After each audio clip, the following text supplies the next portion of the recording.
Welcome to the deep dive. Today we're really peeling back the layers on what makes an elite golf swing. Well, elite.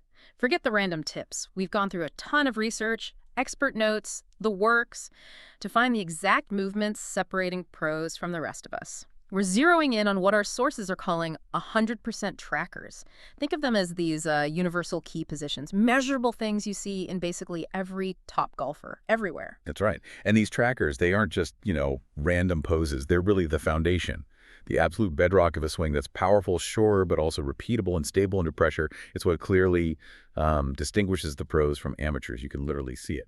And here's the kicker, something the research really hammers home. You can't just tackle all 8 of these things at once. It won't work. Understanding the order, the sequence they happen in, it's everything. So our mission today, we're going to unpack these 8 critical trackers for you, one by one, in the right order.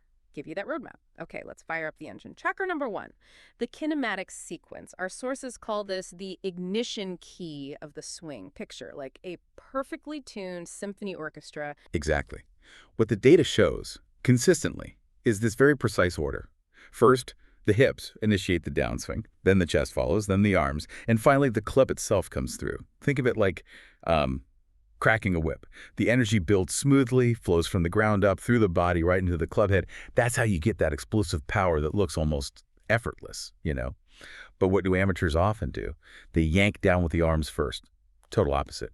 And instead of that symphony, you get noise. Chaos, really. No power transfer, no rhythm, no consistency. It just falls apart. So the coaching tip here, the thing to feel is, build speed from the ground up. Right, ground up. Makes sense. So if the sequence is the engine, you need a stable platform for that engine, don't you? Which brings us neatly to tracker number 2. Weight transfer to the lead side. This is the moment of truth at impact, according to the sources. Absolutely critical.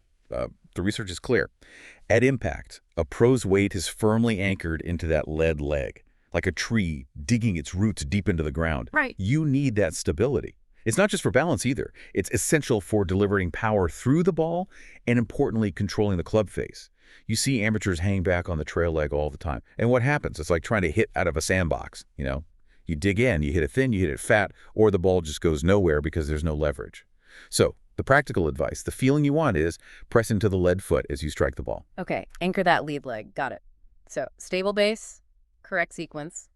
What's next? The secret turbo. Tracker number 3, the X Factor stretch. This sounds powerful. Oh, it is. This is where a lot of the magic happens for distance. Basically, as the hips start unwinding towards the target in the downswing, the chest is still resisting. It's still turned back slightly. Right. That separation, that difference in rotation between hips and chest, that's torque. Picture stretching a really strong rubber band. It's just storing pure energy ready to snap. That's the coiling and uncoiling of your core. Ah, I see. So it's that stretch between them. Exactly. And the common amateur mistake. Yeah. Rotating the hips and chest together like a single unit. Doing that it wastes what the research calls the biggest free source of power in the golf swing. You're leaving yards on the table. So if you work on this, remember the key thought. Start the downswing with the hips, not with the arms. Let the arms follow. That rubber band analogy really clicks. You can feel how that builds power. Okay, so you've got torque, but you still need to deliver it. Which brings us to tracker 4, pelvis lift. The sources say the hips rise at impact as if you were lightly pushing yourself off the ground.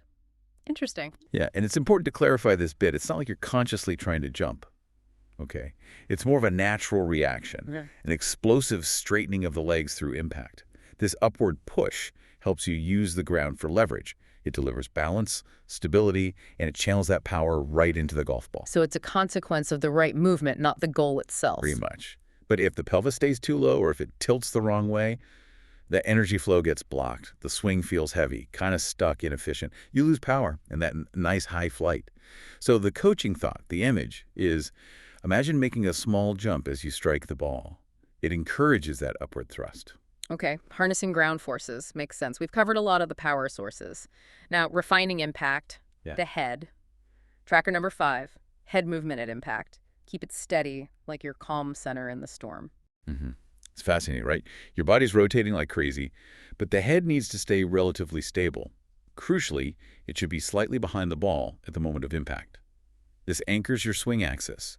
It allows the body to rotate powerfully around that stable center, ensuring solid, controlled contact. And the common fault.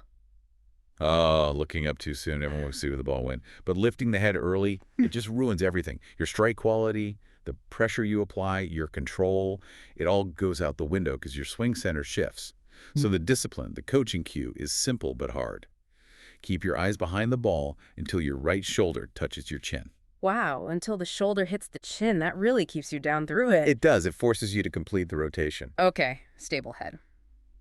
Let's rewind a bit to the backswing setup. Tracker number 6, knee action in the backswing. The sources use a great analogy. The trail knee is the pillar of the house, while the lead knee moves inward gently. Yeah, that's a good way to picture it. This knee action is vital for loading properly. It builds pressure into that trail leg, into the instep ideally. Creates that rock-solid foundation. You absolutely need that stable base to unleash the power you've stored up from the sequence and the X factor. Now, if that trail knee collapses outward, if it sways instead of resists well, The house collapses. exactly, house collapses too, as the sources say. Yeah. You lose balance immediately, your coil is weak, and strike stability just disappears. So, for practice, focus on this feeling. Load pressure into the trail leg, allow the lead knee to move inward. Feel that stable resistance. All right, we're getting close to impact now. 2 more trackers. Number 7, lead arm extended at impact. The sources say pro impact photos almost always show the same image. A straight, powerful lead arm. It's a hallmark, absolutely. That extended lead arm does a couple of really important things. It drives the club along the ideal path, maintains the width of the swing arc, and gives you incredible stability right through the strike zone.